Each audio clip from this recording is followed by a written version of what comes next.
Charan! Hello, good morning everyone. Ito, nandito po tayo ngayon sa sa napakalaking siya, napakalaking Jinja.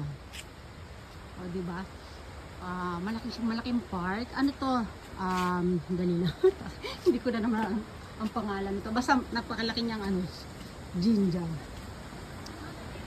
Shrine pala. Yan. Ayan yung paligid ha. Ayan, nasa tabing ilog tayo. Ilog po yan, kaya lang masukal kasi yung mga puno. May meeting today yung asawa ko dito, ka-meeting niya yung mga elders dito. Ano kasi siya, para siyang asawa ko member ng dito, tawag dito.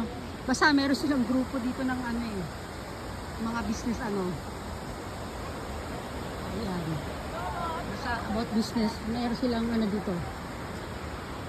Parang may ceremony sila ngayon dito, yung yun. Ayan, meron silang monk. Marami pa inaantay mga nakatingga. Parating pa lang sila yung ating kapiligiran. Ang ganda, di ba? Mga puno, asukal, yung mga puno, ang tataas. Ayan. Ayun, meron mga Buddha doon. Kasi si guys, si mamaya ko nagkukwento ha. Basta yun, muna natin, picture muna natin. Ayun si Ken. Dito tayo lakad tayo dito ha. Alam nyo kasi guys, si Mayumi Sang, di ba mananahi siya, yung alala yung nagre-remake ng mga kimono.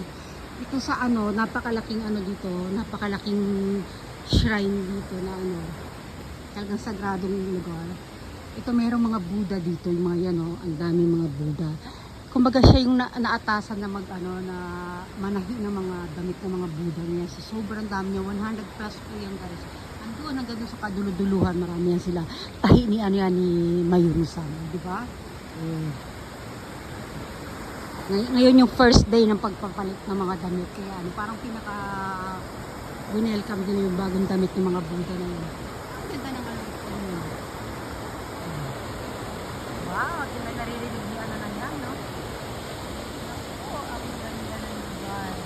Kaya lang, hindi tayo pwede pumunta doon. Napatakot doon, no? Nakita yung current. Diba? Tignan tayo sa mga puno dito guys, ha? Kung ano mga nakasulat dyan. Basta to? Mysterious tong lugar na to guys. Mysterious. Ayan, Ayan, may mga cameraman pa. Tapos ito, ngayon, may parang nila ngayon, ilalabas ito sa dyaryo. Yung, syempre, sikat nga kasi itong lugar na to, ilalabas sa dyaryo yung na parang ibabalita na bago na yung damit ng mga Buddha dito, ganyan. Ayan, so, talaga to, it's a big talaga. Parang big event.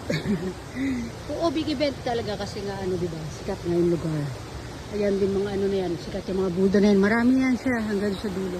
So, sige na, dito na lang muna tayo. Mamaya na ulit pag maglakad-lakad tayo din ha.